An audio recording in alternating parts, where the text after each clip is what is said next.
Paris Opera House is one of the most famous in the world, and it's iconic to Paris, just as the Sacré-Cœur and the Eiffel Tower. Also made famous by the Phantom of the Opera.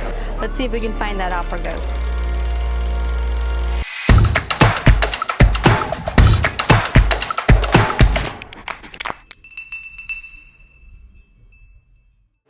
Hey guys, welcome back to my channel. I'm Tara and thanks for joining me with Takeoff. Today we are going to be exploring the Paris Opera House. And if you haven't already, be sure you hit that like, share, and subscribe button, guys.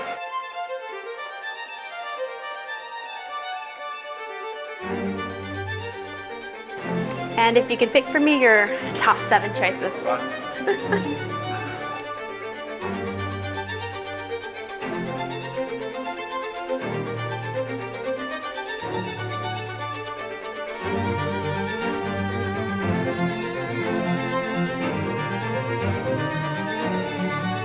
All right. Thank you. I am a huge Macron fan, so we'll give it a try and we'll do it at the steps of the Opera House. So going off my friend's recommendation, Pierre Hermé, you guys can totally make fun of my French. I speak perfect French. Chanel, Louis Vuitton, Hermès, Lacquer. So it did cost 23 euros for a box of 7, which is a steep price, but for the proper and right macaron, totally worth it. And you get a show. So this is actually a great budget-saving tip. Is just find yourself a beautiful setting, which there are many places here in France, and sit and enjoy something delicious.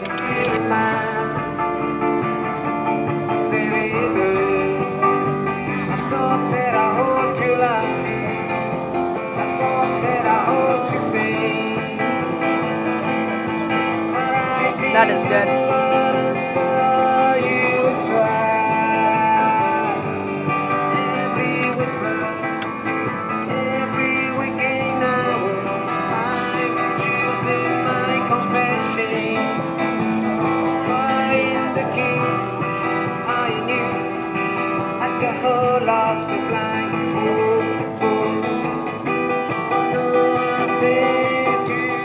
I'm so excited today. We are finally getting a chance to explore the interior of the Palais Garnier, which is the Paris Opera House.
recreate the scene from Phantom of the Opera.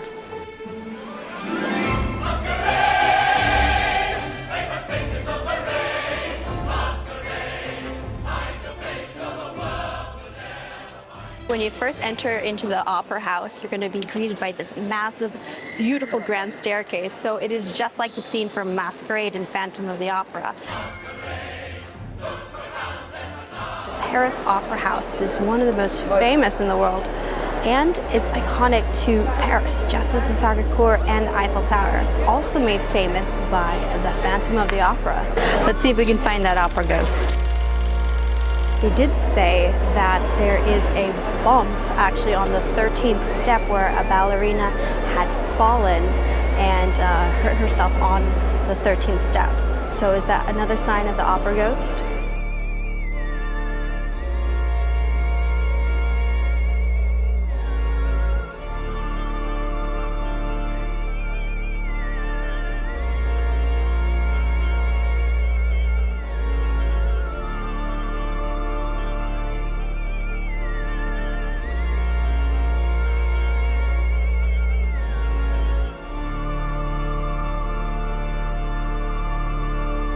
What actually led to the construction of this opera house was an assassination attempt on Napoleon III.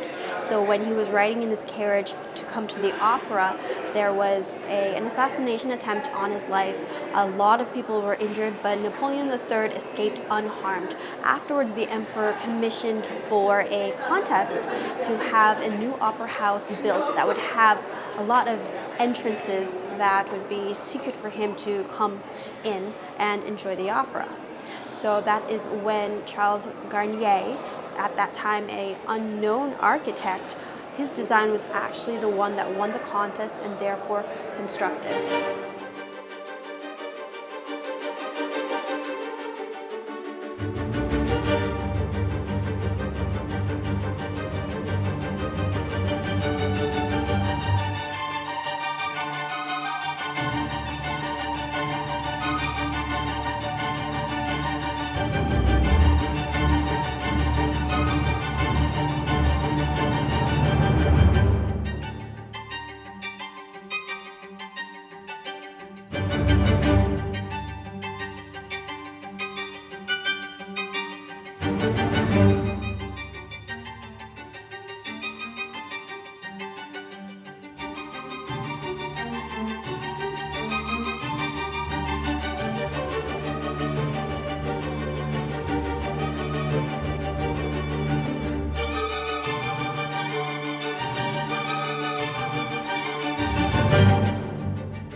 So this room definitely took its inspiration from the Palace of Versailles.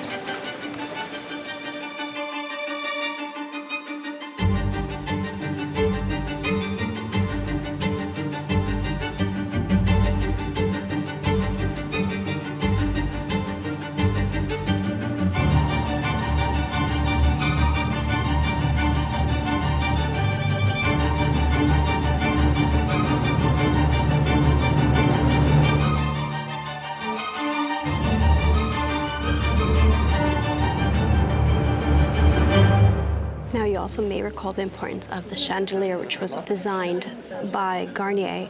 It also played a pivotal role in the Phantom of the Opera.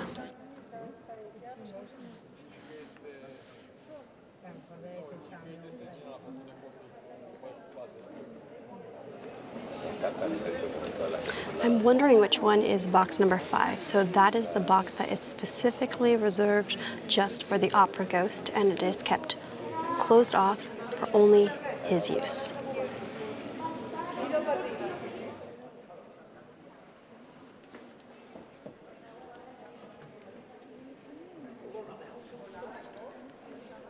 All throughout the center lobby area on the second floor, I guess this is the mezzanine, you'll see that there are little balconies that are constructed all the way around. This was built with the intention of allowing people to people watch, because not just coming to see the show, seeing who was coming to see the show was also just as important. This is a sign of elite society. Now, the Opera House has been having difficulty attracting more of a younger audience, with its crowd remaining largely the same. It cost between like 150 to 200 euros to be seeing a show here. They are providing student discounts, and that's a steep price for a student. So those under 28, they are allowing for a cheaper price to come and see the show in hopes of attracting a new audience.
Now, another fun fact about the Opera House was actually at the point that it was completed, Napoleon III was no longer in power. So Charles Garnier actually had to purchase a ticket to opening night.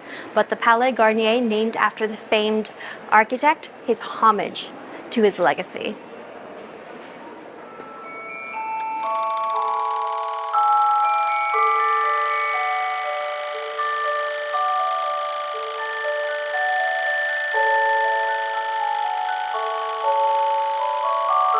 Masquerade, paper faces on parade. Masquerade.